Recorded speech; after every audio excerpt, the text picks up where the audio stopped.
समपाय करकटे उभा तटी भिवरेच्या पाहिलिया वेध लावी बैसे जीवे जडोनी समपाय करकटे उभा तटी भिवरेच्या तुका म्हणे भक्ती काजा तुका म्हणे भक्ती काजा धावे लाजा लवलाही समपाय करकटी उभा तटी भिवरेच्या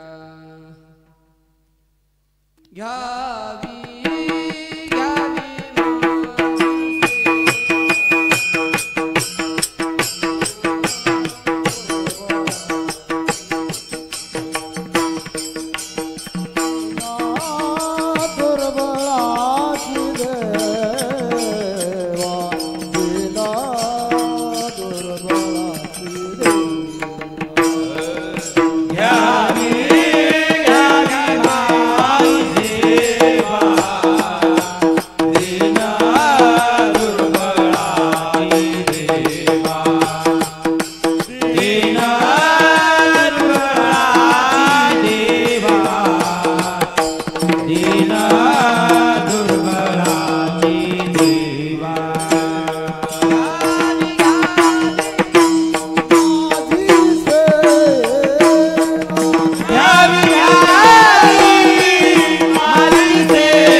ब्रीदजाचे जगदानी तोची मनी स्मरावा समपाय करकटी उभा तटी भिवरेच्या सेवेपूर्वी थोडासा परिहार तो असा अकारण करुणावरुणालय भक्तवांछा कल्पतरू अनंत कृपा सिंधू रुक्मिणी प्राण संजीवन भगवान श्री पंढरीनाथ विश्वमौली श्री ज्ञानोबराया जगद्गुरु श्री तुकोबराया आदी करून सर्व साधू संतांच्या कृपा आशीर्वादाने वैकुंठवासी विनायक तात्या पांचाळ यांच्या प्रथम पुण्यस्मरणाच्या निमित्ताने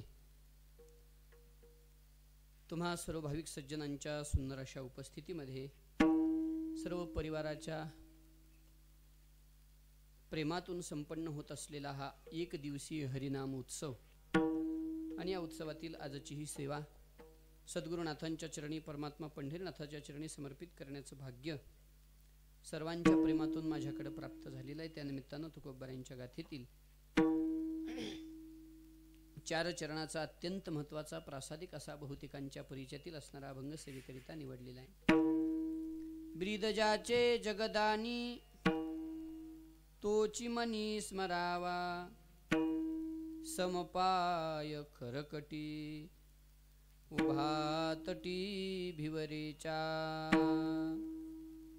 प्रस्तुत कीर्तनरूपी सेवेकरिता निवडलेला अभंग जगद्गुरु श्रीमंत श्री वैराग्य महामेरू वैराग्य राग रसिक श्री तुकोबाराय यांचा असून या अभंगामधून जगद्गुरु श्री तुकोबाराय आपल्याला उपदेश करतायत।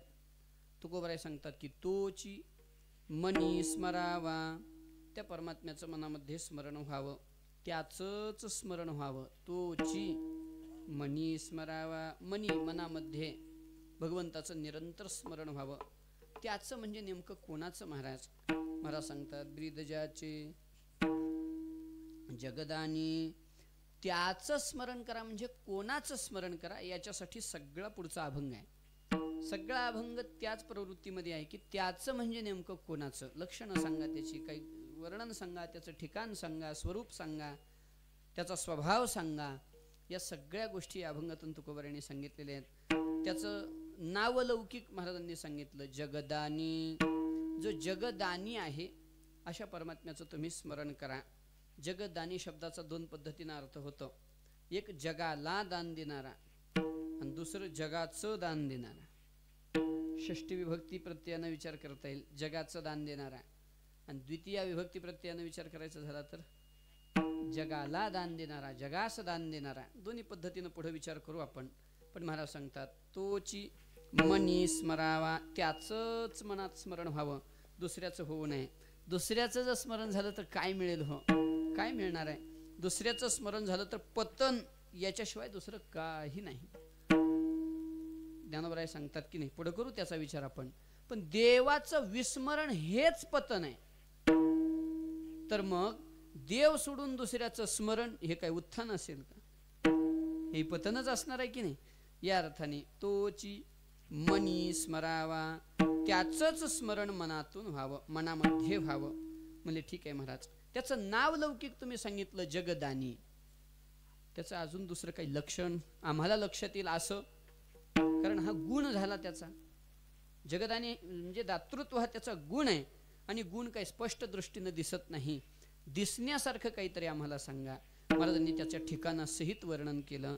समपाय करकटी, जो समपाय ठेवून विटेवर उभा आहे आणि ज्याचे हात कमरेवर आहेत असा. कुठं आहे मग तो? उभा तटी भिवरेच्या, चंद्रभागा नदीच्या काठी जो उभा आहे अशा परमात्म्याचं तोची मनी स्मरावा, त्याचं स्मरण आपल्याकडून निरंतर झालं पाहिजे. पण महाराज, पंढरपूर क्षेत्रात भीमा नदीच्या काठावरती तुम्ही म्हणताय, म्हणजे चंद्रभागेच्या काठावरती म्हणताय. चंद्रभागेच्या काठावर तर काय कमी देव आहेत का? पुंडलिक रायाच्या एकदम समोर एक देव आहे. कोणता आहे? मसुबा. देवाची निंदा नाही बरं, पण तैसा नो हे नारायण अशा अर्थाने. आराध्य स्वाभिमानाच्या दृष्टीने जर विचार केला आराध्याच्या, तर तैसा नो हे नारायण. तिथेही काही कमी देव आहेत का? चंद्रभागेच्या काठावरती इकडं मसोबा, पलीकडेही मसोबा आहे. आहेत ना, बरीच मंदिरं आहेत. त्यातला नेमका कोणता देव? तुकोबाराय म्हणले मी त्याचं नाव नाही सांगू शकत बाबा. का? आम्ही शृंगार भावातून सध्या भक्तीच्या स्थितीमध्ये आहोत, त्याच्यामुळे त्याचं नाव घेणं म्हणजे जरा अवघड आहे. म्हणून त्याचं स्वरूप सांगितलं. किती सुंदर आहे तो. पाहिलिया वेध लावे बैसे जीवी जडोनी, ज्याच्याकडे पाहिलं की मनाला वेध लावतो, आकर्षण करतो, मनाला आकृष्ट करतो, इतका सुंदर आहे. बैसे जीवी जडोनी. एकदा त्याच्या स्वरूपाचं दर्शन झालं की देखिला डोळा, बैसला मनी, बस अशी अवस्था होऊन जाते. इतका जो सुंदर आहे पहिल्यापासून. या जो जगदानी आहे, ज्याचे पाय सम आहेत, स्वरूप लक्षण म्हणा, ज्याचे हात कमरेवर आहेत, जो भीमातीरवासी आहे, भीमातीर निवासी आहे, आणि जो अत्यंत सुंदर आहे, त्या परमात्म्याचं आपल्याकडून स्मरण झालं पाहिजे. पण महाराज, तो सुंदर आहे, तो जगदानी आहे, तो विटेवर उभा आहे, पण त्याचं भजन करणाऱ्याला त्याचा फायदा काय आहे? तुकोबाराय सांगतात, तुका म्हणे भक्ती काजा धावेला जा लवलाही. हा त्याचा स्वभाव आहे. त्याचा स्वभाव काय आहे की भक्ताचं कार्य करण्यासाठी, भक्ती काजा पर्यायानं भक्ताचं कार्य करण्यासाठी. आपण भक्ती विजय ग्रंथ म्हणतो, बरोबर की नाही? पण भक्ती विजय जरी ग्रंथ असला तरी त्यात चरित्र भक्तांचीच आहेत की. तशा अर्थाने तुका म्हणे भक्ती काजा, अर्थात भक्ताचं कार्य करण्यासाठी. धावेला जा लवलाही, जो अत्यंत लवलाही धावतो, भक्ताची लाज राखण्यासाठी धावतो असं म्हणा, किंवा भक्ताची लाज राखून स्वतःची लाज जिवंत ठेवण्यासाठी धावतो असं म्हणा. धावेला जा लवलाही. पण इथे एक ध्यान ठेवलं पाहिजे, भक्ताची लाज राखून स्वतःची लाज रक्षित करण्यासाठी परमात्मा कसलीच लाज धरत नाही. जरा अवघड झालं पण लय भारी आहे. लय भारी आहे. असू द्या. नाही म्हणजे तू काय म्हणे भक्ती काजा धावेला जा लवलाही, समपाय करकटी उभा तटी भिवरीच्या अशा परमात्म्याचं स्मरण आपल्याकडून निरंतर झालं पाहिजे. कशा परमात्म्याचं? जो जगदानी आहे, जो समपायी उभा आहे, जो कमरेवर हात ठेवून उभा आहे, जो चंद्रभागा नदीच्या काठी उभा आहे, जो अत्यंत सुंदर आहे आणि भक्ताचं कार्य करण्यासाठी ज्याला कसली लाज वाटत नाही, पण भक्ताची लाज राखण्यासाठी मात्र तो निरंतर धावत येतो, असा जो परमात्मा तोची मनी स्मरावा समपाय करकटी उभा तटी भिवरीच्या, असं जगद्गुरु तुकोबाराय या अभंगामधून आपल्याला उपदेश करतायत. खरं पाहता बऱ्याच दिवसानंतर असं भव्य प्रमाणात कीर्तनाचा योग आहे, बरोबर आहे ना. आमचं कवाभाव चालू आहे अधूनमधून पण मगाशी मी माईकवर ऐकलं म्हणून बोलतो बरं का. म्हणजे लॉकडाऊन पडल्यापासून मोठ्या स्वरूपातला उत्सव म्हणजे कदाचित पहिलाच असणार आहे, प्रथमच असणार आहे. पुण्यस्मरणही प्रथम आहे. गतवर्षीच देहावसान झाल्यानंतर 13वीचं कीर्तन करावं असा आग्रह झाला होता, पण आम्ही कार्तिकी वारीमध्ये असतो ना, पंढरपुराहून आळंदीला पायी वारीमध्ये असतो, त्यामुळे त्यावेळेला काही शक्य झालं नाही. आणि म्हणून सर्व परिवाराच्या प्रेमातून आणि तुम्हा सगळ्यांच्या उपस्थितीमध्ये ही सेवा माझ्याकडे प्राप्त झालेली आहे ना. अधिकार ना अभ्यास, पण सद्गुरुनाथ जशी कृपा करतील, तुमची प्रेमशक्ती जसं बोलवून घेईल तशी सेवा आपण या ठिकाणी सद्गुरुनाथांच्या चरणी समर्पित करणार आहोत. एकदा प्रेमानं भजन करा. विठोबा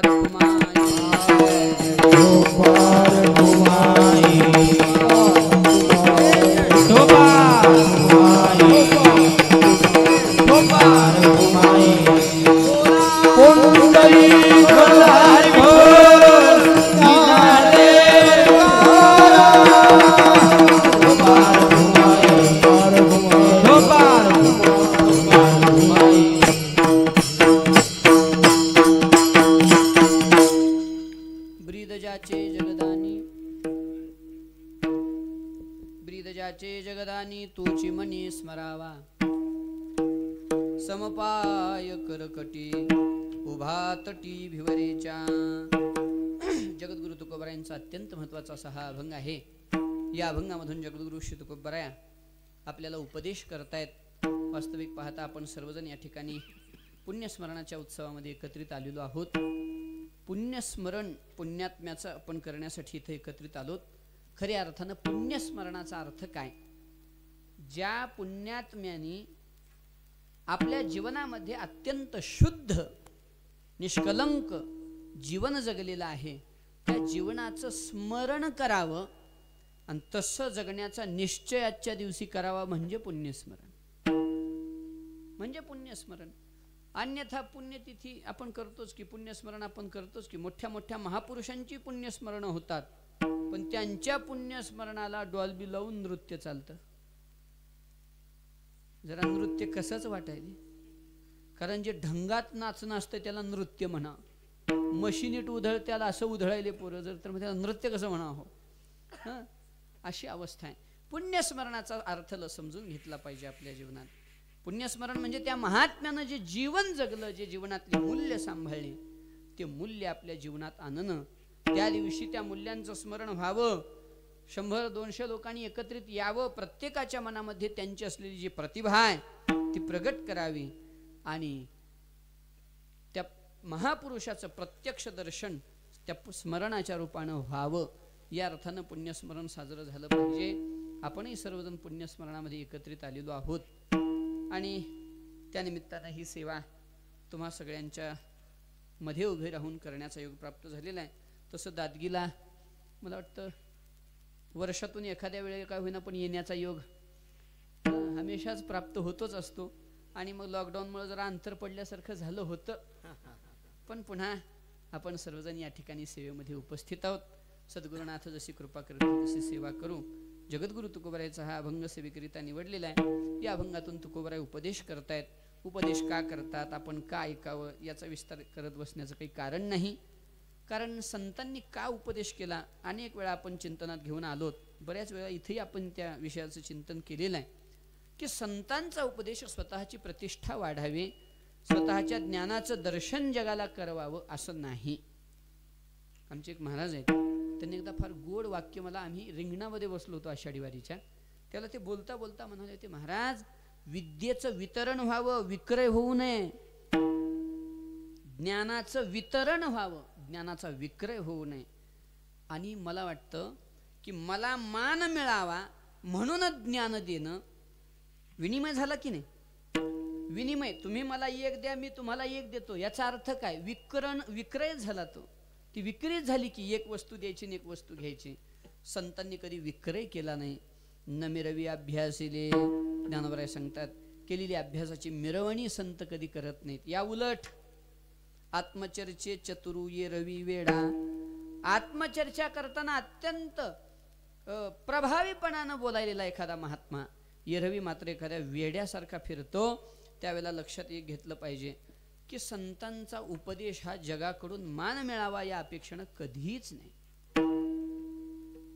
या उलट प्रमाण द्यायचं झालं तर, वाळो जन मज म्हणोत शिंदळी, वाळो जन मज म्हणोत शिंदळी, वाळो जन मज म्हणोत शिंदळी, वाळो जन मज म्हणोत शिंदळी, परिहावन माळी न विसंग, परिहावन माळी न विसंग, परिहावन माळी न विसंग, परिहावन माळी न विसंग.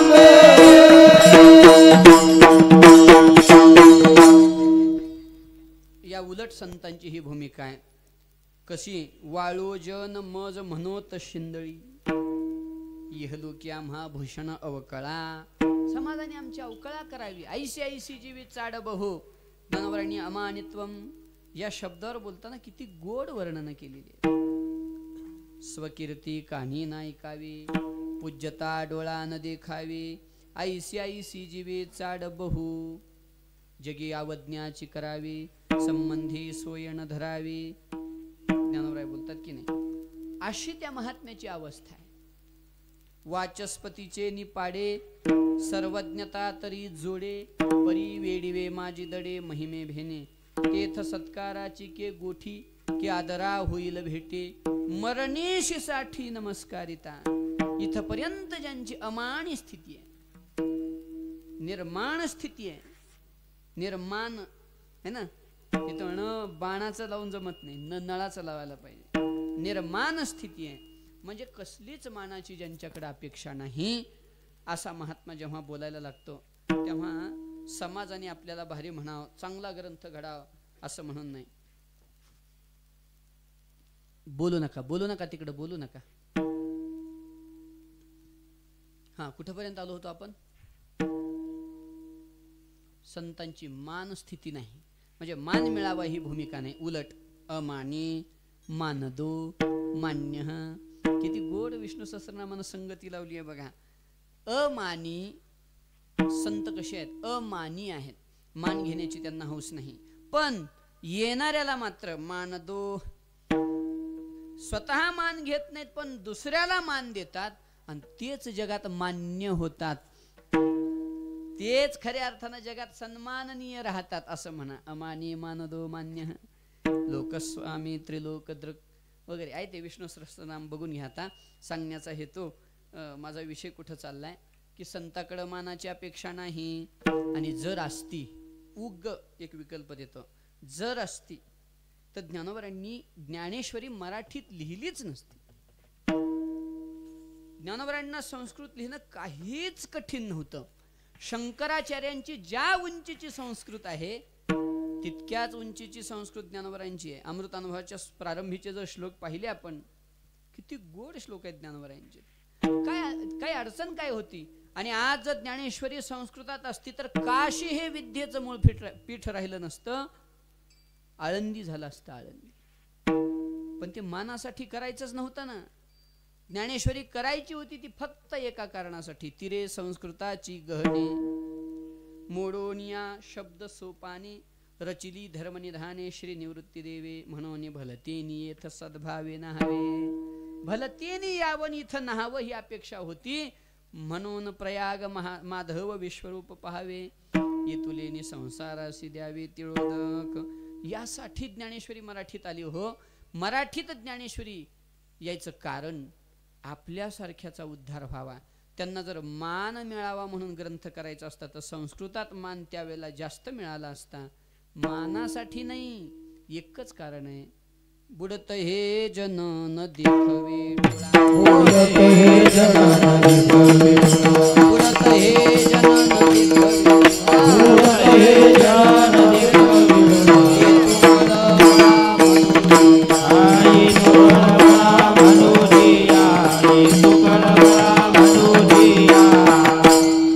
बुडत हे जन न देखवे डोळा. येतो कळवळा म्हणून या. म्हणून आणि म्हणूनच संतांचा उपदेश आहे. दुसरं उपदेशाच्या मागचं कसलंच कारण संतांचं नाही. याचा विस्तार करत बसलो तर फार वेळ जाईल. एक कीर्तन पुरत नाही याला, म्हणून याचा विस्तार नको. संतांनी उपदेश केलाय, निरंतर केला. तसाच तुकोबाराय याही अभंगातून आपल्याला उपदेश करतात. का करतात? आपलं भलं व्हावं म्हणून. आई निरंतर लेकराला सांगत असते. का सांगते? मला लय कळते म्हणून तुला सांगायला ऐक, असं असतं का आईचं? आई कशासाठी सांगते हो? बोला की. मी काय नवीन आहे का? मग बोला की. आई लेकराला कशासाठी सांगते? त्याचं भलं व्हावं याच हेतूनं. तसा संतांचा हेतू एवढाच आहे. आणि म्हणून तुकोबाराय आपल्याला उपदेश करू लागले.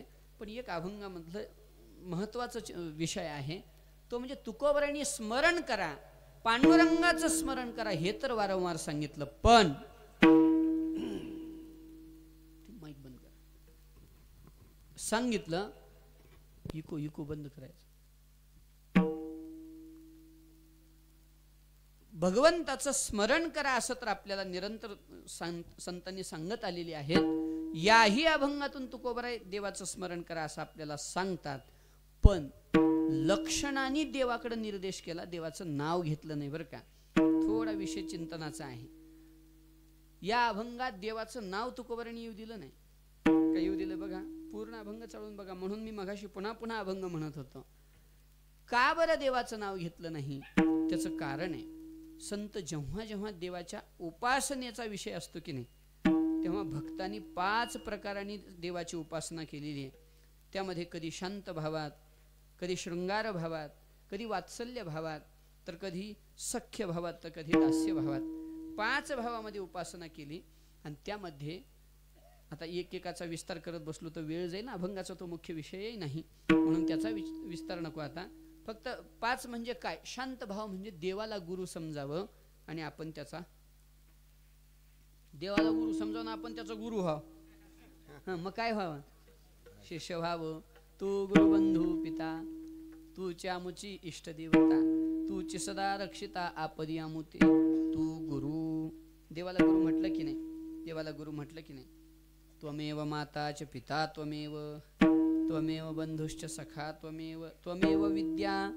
विद्या म्हणत असताना विद्या देणाराही आणि विद्याही तूच आहेस देवा माझी, असं म्हणून देवाला गुरु म्हणून हाक मारलेला आहे.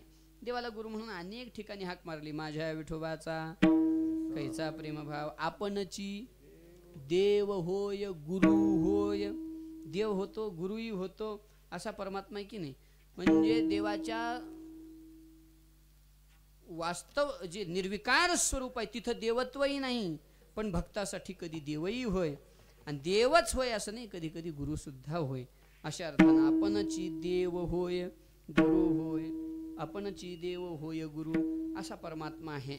म्हणजे कधी कधी देवाला गुरु म्हटलं. शाधिमाम त्वाम प्रपन्नम शिष्यस्तेहम, शाधिमाम त्वाम प्रपन्नम ते अहम शिष्य. देवा मी तुझा शिष्य आहे.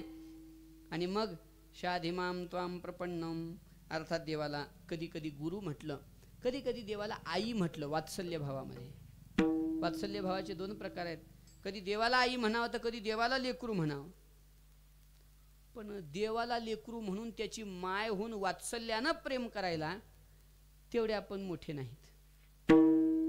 खरंच मोठे नाहीत हो. ते काही संतांना जमलं. बक्सरवाले मामाजी होते, एक प्रयागदासजी म्हणून संत होऊन गेले. तेही सीतामाईला बहीण म्हणायचे. भगवान श्री रामप्रभूंना काय म्हणतात, मेहुणा म्हणायचे. मेहुणा बक्सरवाले मामाजी पण तसंच होतं, म्हणून तर त्यांना मामाजी म्हणायचे. सगळे संत मामाजी म्हणायचे. त्याचं कारण काय आहे? यांनी वात्सल्य भाव पण उंचीचा ठेवला. आपली ऐपत्ती नाही म्हणून देवाची माय होऊन गोत्यात येण्यापेक्षा देवाला माय करून आपण लेकरू झालेलं बरं. माय तराईसी सांगा कृपाळवा पांडुरंगा, तू माय मी लेकरू, नको पाना चोरू विठाबाई. तुकोबाराय बोलले की नाही, मार्गे चालता पाऊला पाऊली, चिंतावी माऊली पांडुरंग. वात्सल्य भावातलं प्रेम. कधी कधी दास्य भावातून तुकोबाराय बोलतात बघा, तू स्वामी मी सेवक, खंडना नको करू ऐसे. नाटाच्या अभंगात बोलले की नको तुझी बुद्धी अनेक, रिद्धी सिद्धी परलोक, तू स्वामी मी सेवक, खंडना नको करू ऐसे. ही दास्य भावातली उपासना. कधी सख्य भावातली, तुझं विन सखा मज नाही कोणी, वाटते चरणी घालू मिठे. सख्य भावातली उपासना. आणि कधी कधी शृंगार भाव. इथं आणायचंय मला. शृंगार भावाचा विचार करत असताना देवाला पती म्हणावं, आपण त्याची पत्नी व्हावं. म्हणजे असं चालतं का? हो चालतं ना. देवाला पती म्हणावं, आपण त्याची पत्नी व्हावं की नाही. हे नातं भक्तांनी जोडलंय महाराज. पतिव्रताने अनेकाचे स्तुते, सर्व भावे पती ध्यानी मनी, तैसे माझे मन एकविध झाले, नावडे विठ्ठला विन तुझे काही. याचा अर्थ पती पत्नीचा संबंध देवाशी जोडता येतो. देवाला पती म्हणून आपण देवाची पत्नी होता येतं. म्हणजे तुम्ही जोडाल हो, पण देव स्वीकारेल का? देव स्वीकारेल का? मग देवाचं सांगायचं तर देवाचं सांगू. 12व्या अध्यायामध्ये देवाने सुद्धा सांगितलं, अर्जुना आमचं प्रेम कसं आहे? अर्जुना गा तो भक्तू, तोची योगी तोची मुक्तू, पुढं तो वल्लभा मी कांतू ऐसा पढिये. तो भक्त म्हणजे माझी वल्लभा म्हणजे पत्नी, आणि मी त्याचा पती, असं आमचं प्रेम असतं बरं. पढिये देह भाव पुरवी वासना, पढिये देह भाव पुरवी वासना, पढिये देह भाव पुरवी वासना, पढिये देह भाव पुरवी वासना, पढिये देह भाव पुरवी वासना, पढिये देह भाव पुरवी वासना, पढिये देह भाव पुरवी वासना, पढिये देह भाव पुरवी वासना.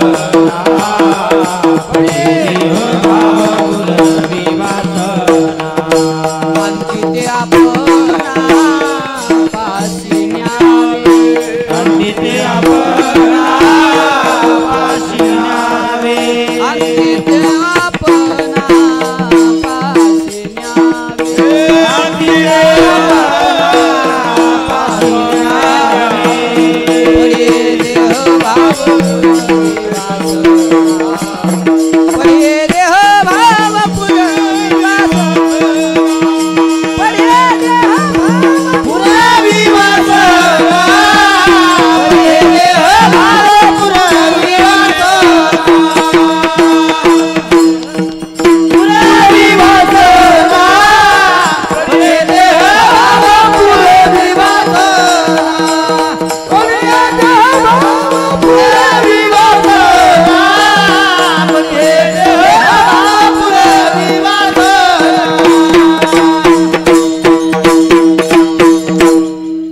पढिये देहभाव पुरवी वासना. देहभाव पढिये पुरवी वासना पुरवी, हा सगळा शृंगार भावातला विषय आहे. म्हणून देवही भक्तांना पत्नीत्वाचं नातं जोडायला हरकत नाही. देवभक्तांना देवही जोडतो बरं का. आणि शृंगार भावामध्ये राहताना पती पत्नीत्वाचा भाव जर असेल तर पत्नीनं लोकात पतीचं नाव घेऊन हाक मारावं का? आत्ताचं बोलणं पण तुमच्या काळातलं सांगा. अजूनही खेड्यामध्ये कधीच पत्नी पतीचं तोंडावर किंवा दुसऱ्या पुढे नाव घेत नाही का? घेते? ते पूर्वीचं तर असं प्रेम, मी तर असं ऐकलंय बरं का. मला काही त्यातलं जास्त माहिती नाही, तुमच्यासारख्या कोण ऐकून बोलावं लागते. पण ते असं मी ऐकलंय, एका मोठ्या विद्वानाकडून ऐकलं की जसं पत्नीनंही पतीचं नाव समाजात घेऊ नये, पतीनं सुद्धा पत्नीचं नाव समाजात घ्यायला परवानगी नाही. म्हणून पूर्वीची लोक अहो अहो म्हणायचे ना. कधी बोलण्याचा प्रसंग आला तर आमचं गबाळ आलंय म्हणायचे. फार तर मंत्री आलेत, गबाळ आले, परिवार आलाय, कुटुंब आले, हे ना शब्द आहेत की नाही, हे शब्द वापरायचे. पण पत्नीचं नाव नव्हतं घेतलं जायचं. आता सगळं बिघडून गेलं, गोष्ट वेगळी आहे. परंतु पूर्वीचा काळ जर विचारात घेतला तर कधीच पत्नी पतीचं नाव मुखावर येऊ द्यायची नाही. म्हणून तर उखाणे होते, म्हणून तर उखाणं घालून नाव घेण्याची पद्धत होती. असो, सांगण्याचा हेतू, पत्नी कधी पतीचं नाव मुखात प्रत्यक्ष घेत नाही. मग पिंट्याचा बाप, ह्याचा बाप, म्हणजे काही लेकराची जी नावं असतील त्याचा बाप, असं म्हणून हाक मारेल. किती जरी चिडली तरी पण नाव नाही घ्यायची. या अर्थाने विचार केला तर शृंगार भावातला जेव्हा भक्त त्या स्थितीमध्ये उभा राहिलेला असतो, त्या चिंतनात उभा राहिलेला असतो, त्यावेळेला भक्ताच्याही मुखातून देवाचं नाव येत नाही. महाराज, अनेक अभंग असे ज्याच्यात देवाच्या सौंदर्याचं वर्णन केलं पण नाव नाही घेतलं. सुंदर ते ध्यान उभे विटेवरी करकटावरी ठेवून या, सगळा अभंग बघा. तुळसी हार गळा कासे पितांबरावडी निरंतर हेचे ध्यान, मकर कुंडली तळपती श्रवणी कंठी कौस्तुभमणी विराजित, तुका म्हणे माझे हेची सर्व सुख, पाहीन श्रीमुखावडीने तुळसी हार गळा कासे पितांबरावडी निरंतर हेचे ध्यान. याच्यात कुठं देवाचं नाव आलं हो? आणि वर्णन कोणाचं आहे? सगळं भगवान श्री पंढरीनाथाचं वर्णन आहे. या अर्थाने जर विचार केला तर कधी कधी देवाचं नाव घेतलं जात नाही. का नाव घेत नाहीत? तरी त्याचं एकमेव कारण आहे, ते म्हणजे शृंगार भावातली ही उपासना. म्हणून आजच्या प्रस्तुत अभंगातही जगद्गुरु तुकोबाराय देवाचं नाव घेत नाहीत, फक्त निर्देश करतात. पूर्वीच्या काळात असंच होतं, निर्देश केला जायचा. वरी न बोलणे ही वरी, न बोलणे ही वरी बाळा पतीसी रूप करी. ज्ञानोबराय म्हणतात की नाही, न बोलून सुद्धा पतीचं वर्णन कधी कधी केलं जातं. एकदा लोकमान्य टिळकाकडे एक इंग्रज ऑफिसर आला. त्यावेळेला इंग्रजाचं हे होतं ना. इंग्रज ऑफिसर आला, सांगितलं लोकमान्यांना, म्हणू लागला की म्हणे बघा, मी अत्यंत चांगल्या पद्धतीनं मराठी शिकलो. आता मला तुम्ही कसलाही मराठीतला वाक्य प्रयोग करून दाखवा, मी त्याचं यथार्थ विवरण करू शकतो. एवढा अभ्यास मी मराठीचा केलाय म्हणे. लोकमान्य टिळकांनी सांगितलं, त्याला माझ्यासारखा विद्वान कशाला पाहिजे म्हणे. तुला मराठीत गुंतवून ठेवायला एखादी गावठी स्त्री सुद्धा पुरेशी आहे. ते म्हणजे माझ्या अभ्यासाची अवहेलना करताय तुम्ही. ते म्हणजे अवहेलना नाही, सत्यता सांगतोय. ते म्हणजे घ्या बरं माझी परीक्षा. म्हणजे मी नाही घेत म्हणे. ते शेजारी एक घर आहे, त्या घरी जा, तिथल्या मावशीला विचार, त्या आजीबाईला, की तुमचे पती घरी आहेत का. म्हणजे बरं, तिनं दिलेलं उत्तर तुला कळलं तरी मला पुरेस आहे. तो इंग्रज ऑफिसर गेला, म्हणजे ओ आजी, तुमचे पती घरी आहेत का हो. तिनं सांगितलं, बाहेर जोडा दिसत नाही. ते म्हणला, मला जोड्यानं काही नाही करायचं, तुमचा पती. ती म्हणली, खुंटीला कोट लटकवलेला नाही. अहो म्हणले, कोटानं जोड्यानं मला काय करायचं आहे, तुमचा पती आहे का सांगा घरी. तिनं सांगितलं की अहो तिथं कोपऱ्यात काठी दिसत नाही. अगं म्हातारे, पती आहे का सांग तुझा. ती म्हणली, अहो खुंटीला टोपी दिसत नाही. माघारी आला, म्हणला काय हो लोकमान्य, म्हणे काय चेष्टा लावली माझी. तुम्हाला परीक्षा घ्यायला लावलं होतं, मूर्खबाईकडे पाठवा म्हटलं नव्हतं तुम्हाला म्हणे. तिनं सांगितलं, काय उत्तर दिलं. मी विचारतोय पती कुठे आहे, म्हणते जोडाच नाही, कोटच नाही, टोपीच नाही, काठीच नाही. काय लावलंय. त्यांनी सांगितलं, यालाच मराठी म्हणतात बा. सांगण्याचा हेतू, न बोलणे ही वरी बाळापती से रूप करी. कधी कधी प्रत्यक्ष नाव घेतलं जात नाही, पण वर्णन करून पतीचं स्वरूप लक्षात आणून दिलं जातं. अभंगातही तुकोबारायांनी तसंच केलेलं आहे. देवाचं स्मरण करा, माझ्या पंढरीनाथाचं स्मरण करा, माझ्या मालकाचं स्मरण करा, पण मी त्याचं नाव सांगू शकत नाही, म्हणून सगळी वर्णनं. म्हणून महाराज वर्णन करतात. जगद्गुरु तुकोबारायांनी आपल्याला इथं उपदेश एकच आहे अभंगातला, तोची मनी स्मरावा. त्या परमात्म्याचं स्मरण करा. का बरं देवाचं स्मरण करावं.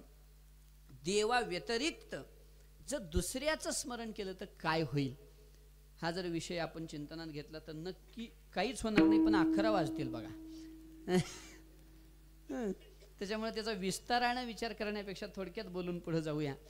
देवाचं विस्मरण ज्या क्षणी झालं त्या क्षणापासून सगळ्या आपत्ती जीवावर पडल्यावर का एका बहुतावांतरू अहंकाराचा भूतसंचारू झाला म्हणून विसरू आत्मबोधाचा, आत्मबोधाचा विसरू झाला म्हणून भूतसंचारू अहंकाराचा भूतसंचारू झाला.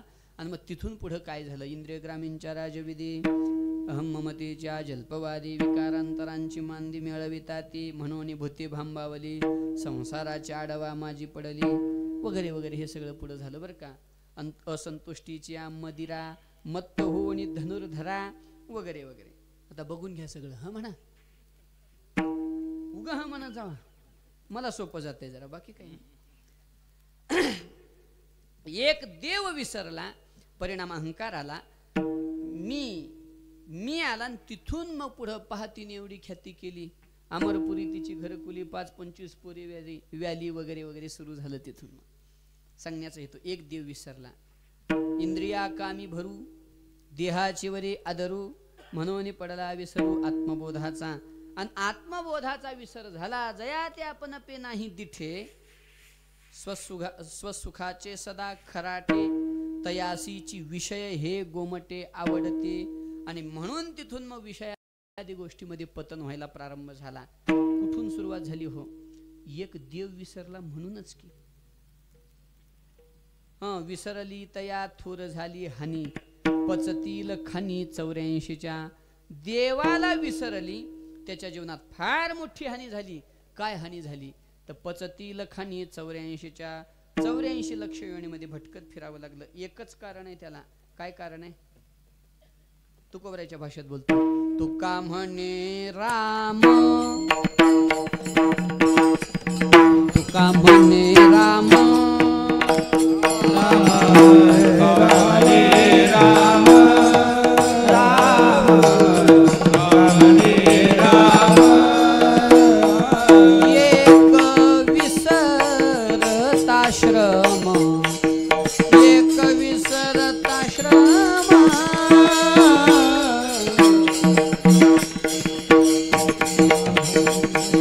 पाणी खासी उदंड उदंड पाणी खासी उदंड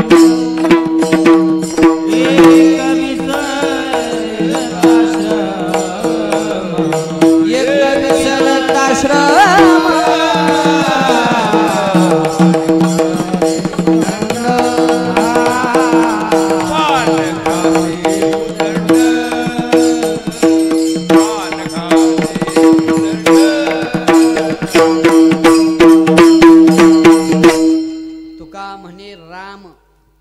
विसरताश्रम. एक देव विसरला म्हणूनच एवढं सगळं भोगावं लागलं की नाही?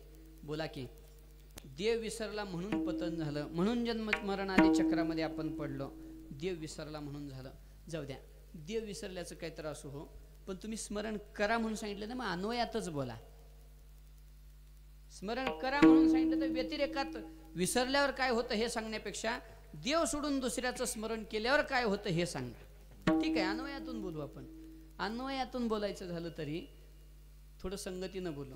पहिलं, जर संसाराचं स्मरण केलं, हां त्याला ध्यान राहू द्यायचं, इकोचं ध्यान ठेवायचं.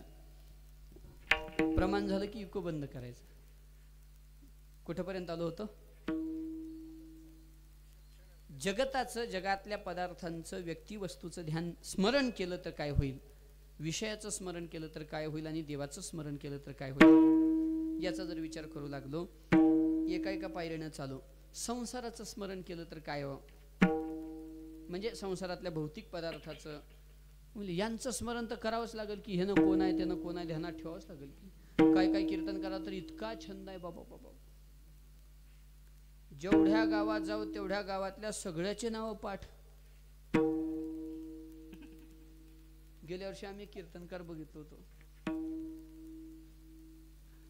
अर्ध गाव पाठ केली त्या महाराजांनी.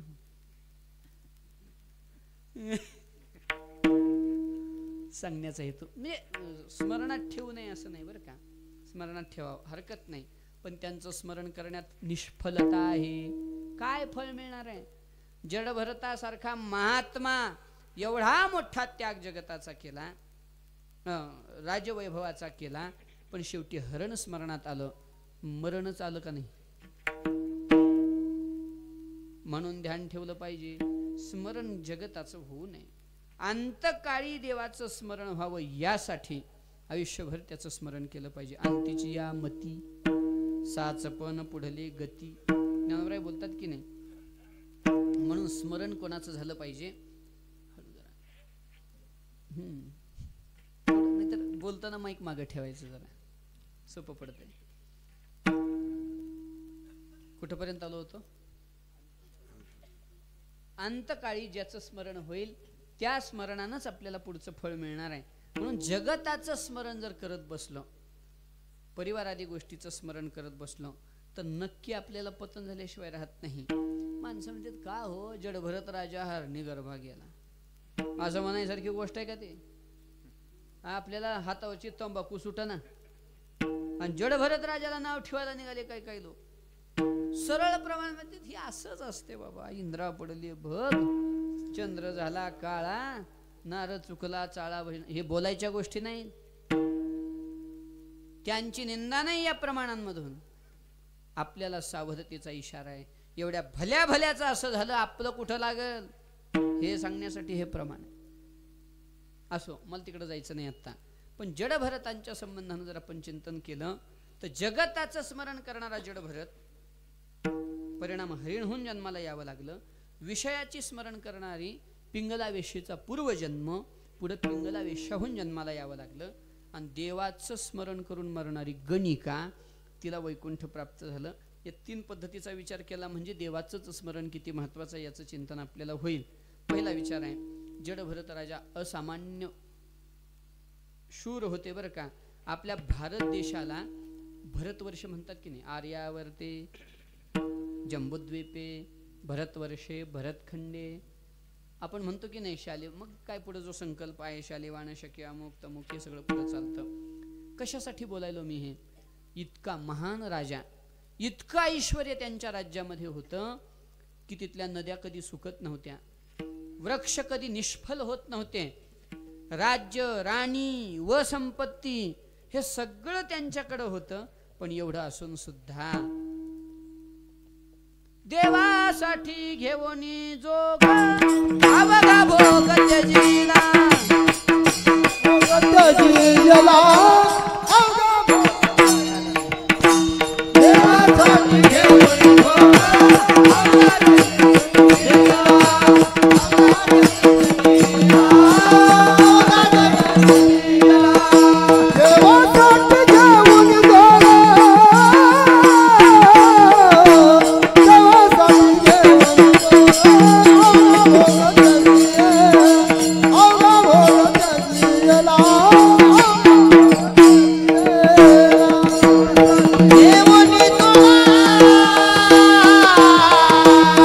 देवासाठी घेऊनी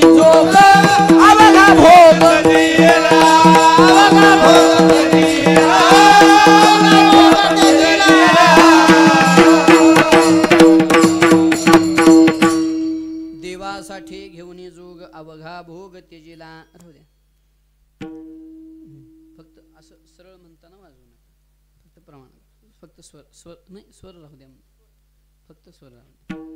कुठपर्यंत आलो होतो. देवासाठी घेऊनी जोग अवघा भोग त्यजिला. जडभरतांनी तेवढा मोठा राज्याचा त्याग केला. बरं, जडभरताला नावं ठेवायची असेल तर झोपडीच्या घराच्या बाहेर येऊन बोलायचं, अन्यथा त्यांच्याकडे बोट करायचं नाही.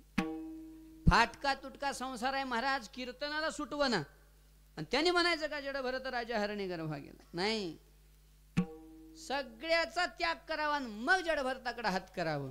तरी सुद्धा नाही, पूर्ण बोधावर प्राप्त झाल्याशिवाय हात करता येत नाही. पण तरी लईच हौस असली तर सांगायला, घराच्या बाहेर निघून मग महापुरुषांच्या झालेल्या मागच्या काही गोष्टी ज्या आहेत जगाच्या दृष्टीनं दोष युक्त दिसणाऱ्या, अशा गोष्टीकडे बोट तेव्हा करावं. त्यांच्यासारखं तप करावं मग बोलावं.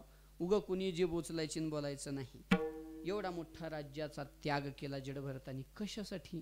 देवासाठी घेऊन जोग अवघा भोग तेजेला भोगावरी आम्ही घातला पाषाण मरणाने येले. तुकोबाराय सांगतात तसं सर्वस्वाचा त्याग करून वनात गेले. कथाभाग सर्वांना माहिती आहे. वनात गेल्यानंतर गंडकी नदीच्या तीरावरती हरिहर क्षेत्रामध्ये आश्रमाची स्थापना केली.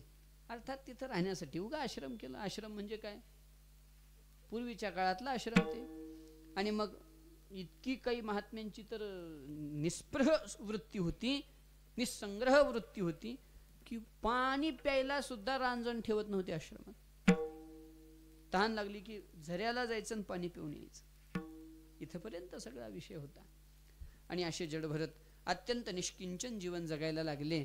आणि जगत असताना एक दिवस झऱ्यावर पाणी प्यायला गेले आणि एक हरणाचं पाडस आत्ता जन्माला आलेलं त्यांना त्या प्रवाहात वाहत असलेलं दिसलं. त्या हरणाच्या पाडसाला त्यांनी पाण्यातून बाहेर काढलं. वर पाहत पाहत पाहत गेले. त्याची आई कुठं भेटते का पाहिलं. आई तर होती पण मेलेली होती. तिची प्रसूती वेळ जवळ आली होती. तेव्हा सिंहाची गर्जना कानावर पडली आणि त्याचा परिणाम भिवून हे बाळ जन्माला आलं आणि ती गतप्राण झाली. असं ते घडलेलं होतं. जडभरताने विचार केला की आता शक्य नाही म्हणे, याला कोले कुत्रे सुद्धा जिवंत ठेवणार नाहीत. असंच जर सोडलं तर याचं रक्षण झालं पाहिजे. भूतदया गायी पशूंचे पाळण तान्हेल्या जीवन वना माझे, हा भाव जागा झाला. आणि क्षत्रिय वृत्ती होती ना, त्यामुळं एखाद्या निराधाराला आधार देणं हे क्षत्रियाचं स्वभावात बसणारा गुण आहे. म्हणून ते घेऊन आश्रमात आले. आणि जेव्हा ते आश्रमात आले मग त्या हरणाची पोषणाची जबाबदारी स्वतःकडे घेतली. होतं असं कधी कधी, काही नसताना सुद्धा उगच भिरूड नसल्याला बरं इग कळीन बस पाटकोळी म्हणच आहे की आपल्याकडं. तशी काही काही हौस असतेच. आणि जडभरताचं तसं झालं. आणि त्या हरणावर इतकं प्रेम जडलं, इतकं प्रेम जडलं की जे निरंतर प्रभुचिंतनामध्ये राहायचे, आता प्रभुचिंतन कमी, हरणाची चिंता जास्त झाली.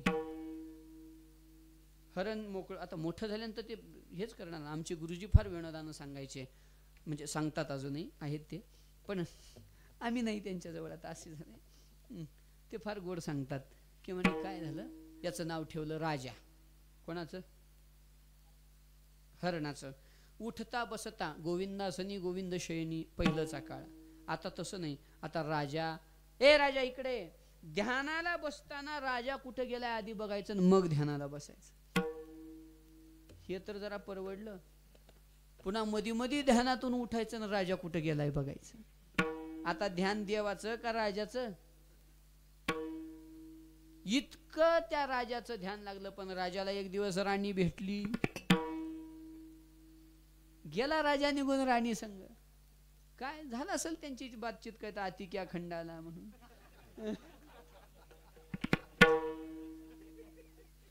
आता ते काय जुनं गाणं होतं की हो, एक सुन सुना काय तर होतं की ते. काय नाही त्या गाण्यातच होतं. जाऊ दे, कुठे ते कीर्तनात म्हणायसारखी गोष्ट आहे. राजाला भेटली राणी. राणी बरोबर राजा गेला निघून. जडभरताला रात्रंदिवस चिंता लागली, राजाचं काय झालं असेल. राजा म्हणजे लक्षात आलं की हरण. त्या हरणाचं काय झालं असेल, त्याचं काय झालं असेल. भागवतात इथपर्यंत वर्णन आहे. ते अंथरुणात पडल्या पडल्या आकाशात पाहायचे, चंद्र दिसायचा आणि चंद्रावरचा डाग हरणाच्या मुखकमलासारखा दिसतं. आणि म्हणून ते चंद्रदेवतेला म्हणायचे, काय चंद्रा, अरे माझं हरिण तू घेऊन गेलास का रे बाबा, माझा राजा तुझ्या जवळ आहे का. म्हणजे प्रत्येक गोष्टीला पाहत असताना भगवत दर्शनाची अनुभूती घेण्याऐवजी तिथं राजा दिसू लागला. अशी अवस्था ज्यावेळेला जडभरताची झाली, म्हणजे विस्मरण देवाचं झालं आणि स्मरण कोणाचं झालं, हरणाचं झालं. म्हणजे जगतातल्या एका पदार्थाचं स्मरण झालं आणि त्याचा परिणाम सर्वांना माहिती आहे. मृत्यू आला, मृत्यूनंतर मोक्षाचा अधिकारी महात्मा. पण जडभरत राजा हरणी गर्भा गेला, घाला तो घातला वासनेने. म्हणजे जर जगतातल्या पदार्थाचं स्मरण केलं तर काय भोगावं लागतं, जन्म मरण भोगावे लागतात. त्याच्या पुढे चला, विषयाचं स्मरण केलं तर काय. दुसऱ्या अध्यायातले 2 श्लोक बघून घ्या तेवढे. आता ध्यायतो विषयान पुंसः संगस्तेषु प्रजायते संगात संजायते कामः कामात् क्रोधो विजायते क्रोधात् भवति सम्मोह सम्मोहात् स्मृतिविभ्रम स्मृतिभ्रंशात बुद्धिनाशो बुद्धिनाशात हेच त्याचा परिणाम आहे. काय आहे? जरी हृदयी विषय स्मरती तरे निसंगाही आपजे संगती संगे प्रगटे मूर्ती अभिलाषाची जेथ काम उपजला तेथ क्रोध आधीची आला क्रोधे असे ठेविला सम्मोह जाणे सम्मोहा झालिया व्यक्ती तेची नाश पावे स्मृती जैसे चंडवा ते ज्योती आहात जैसे ज्ञानोबराय वर्णन करतात पुढं. विषयाचं स्मरण काय करत हो? जेने विषया माझे पती तू संगे कीजे. विषयात पतनच होतं. तैसे विषयाचे ध्यान विपाये जरी वाहे मन तरी येसने हे पतन घेऊन सीत पावे. आणि म्हणून विषयाचं सुद्धा स्मरण नको. विषयाच्या स्मरणानं परिणाम काय आहे? विषय सुख स्मरणात घेताना गोड वाटेल हो, पण परिणाम वाईटच आहे. कितीही मोठा महात्मा असला तरी ज्ञानोबरांनी त्याला आचारसंहिता सांगितली. जया ते अभ्यासाची घरटी यम नियमाची ताटी जे सदा मनात ते मुठी धरून आहाते पण ती किजती कासाविसी या इंद्रियाची प्रौढी ऐसी जैसी मंत्रज्ञा दे विवसे बोलवे का प्राप्ते पुरुषे देखे इंद्रिय लाळिली कौतुके सहज कौतुक म्हणून तरी आक्रमीला जान दुःखे संसारी. विषयाच्या संबंधानं जर चिंतन करू लागलो तर अशी अवस्था आहे. म्हणून विरक्ताला सुद्धा प्राप्त पुरुषाला सुद्धा विषयाची ढील दिली नाही. कदाचित म्हणूनच भगवंतांनी म्हटलेलं आहे यततामपि सिद्धानाम कश्चिन माम वेत्ति तत्वतः. तिथूनही भीती आहे ना खाली उतरण्याची, खाली पडण्याची. म्हणून सांगण्याचा हेतू काय आहे माझा? विषयाचं स्मरण केलं तर पतन, संसाराचं स्मरण केलं तर पतन. मग देवाच्या स्मरणानं काय होतं? यस्य स्मरण मात्रेण जन्म संसार बंधनात विमुच्यते नमस्तस्मै विष्णवे प्रभु विष्णवे. देवाच्या स्मरणाचा परिणाम जन्म मरणाचं चक्र संपत. ज्ञानदेवाध्यानी रामकृष्ण मान देवाध्यानी रामकृष्ण मान ज्ञानदेवाध्यानी रामकृष्ण मान ज्ञानदेवाध्यानी रामकृष्ण मान तेने वैकुंठ भुवनी घर केले तेने वैकुंठ भुवनी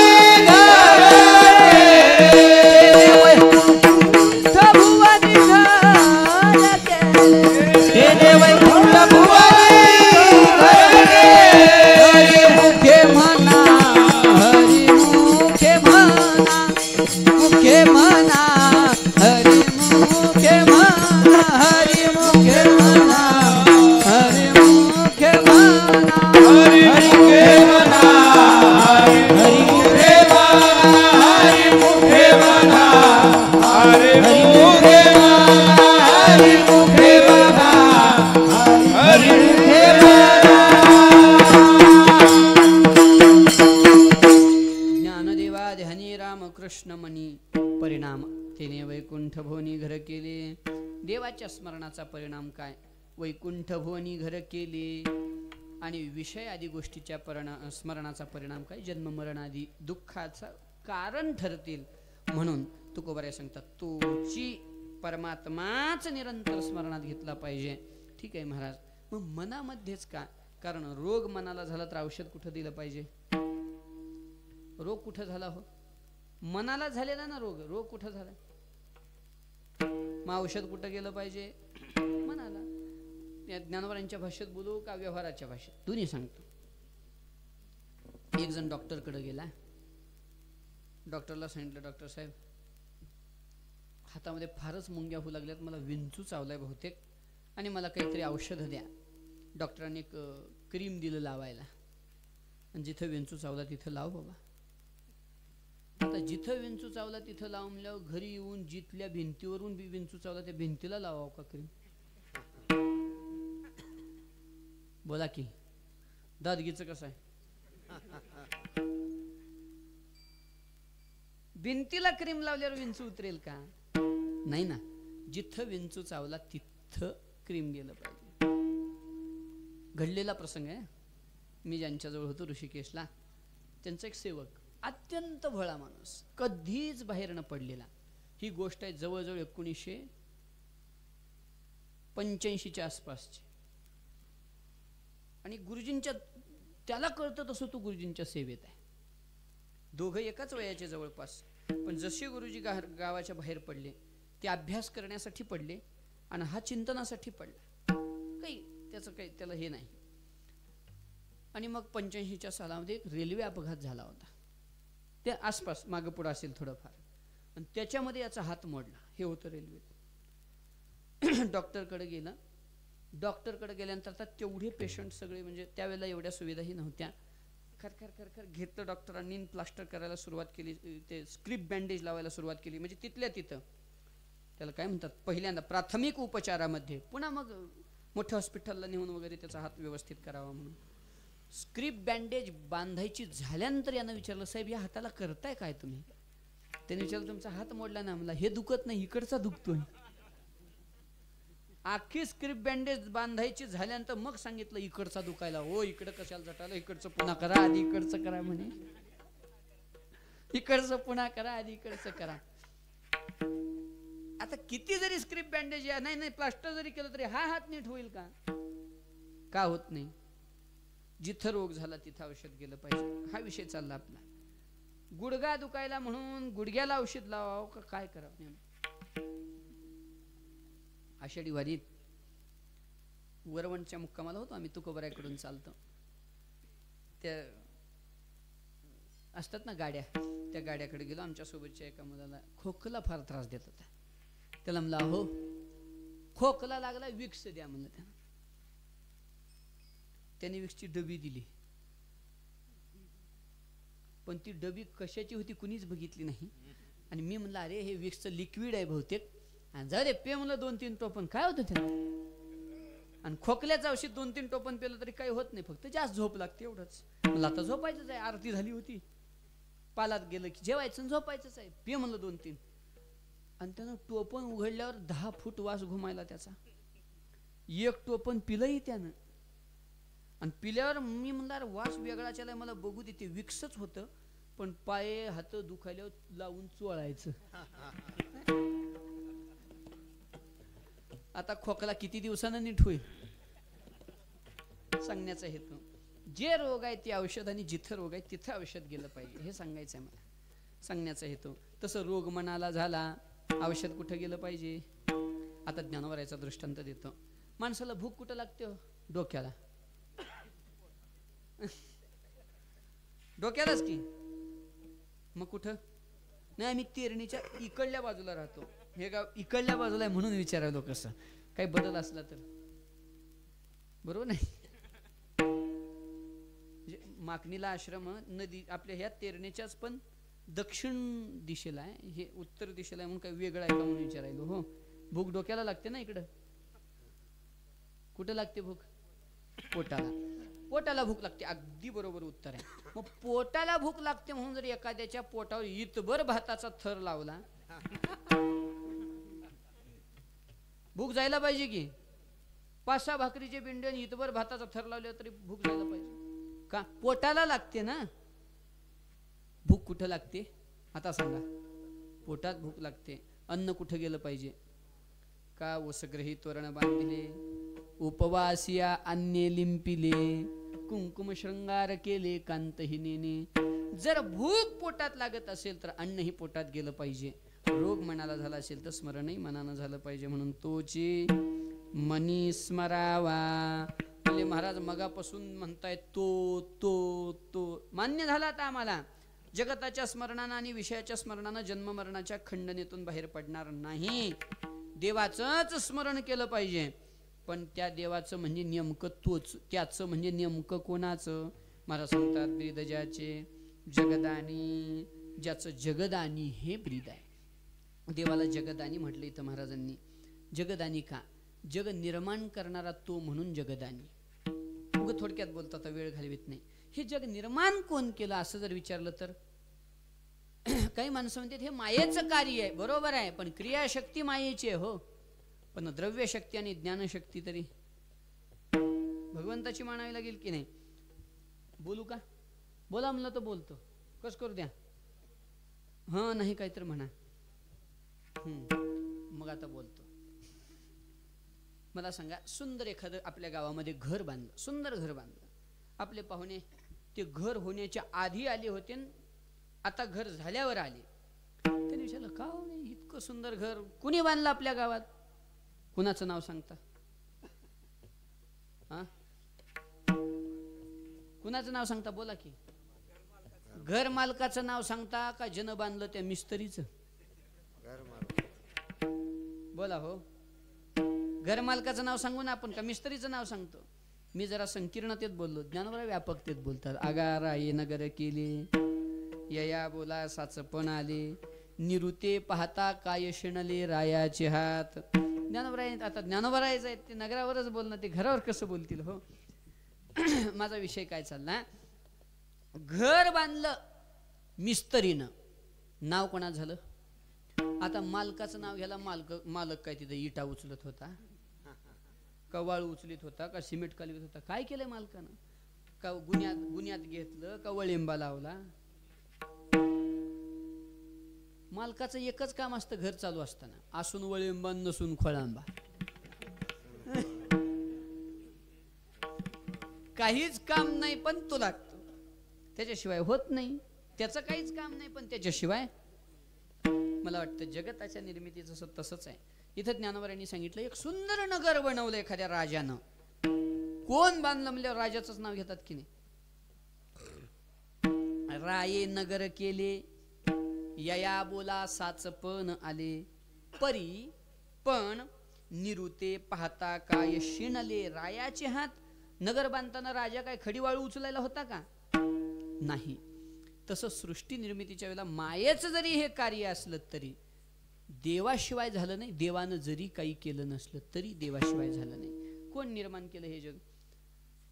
आंधळ्या पांगळ्याचा एक विठोबा दाता, आंधळ्या पांगळ्याचा एक विठोबा दाता, प्रसवला विश्व तोची सर्व होय जाणता, प्रसवला विश्व तोची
विठोबा दाता, प्रसवला विश्व तोची सर्व होय जाणता.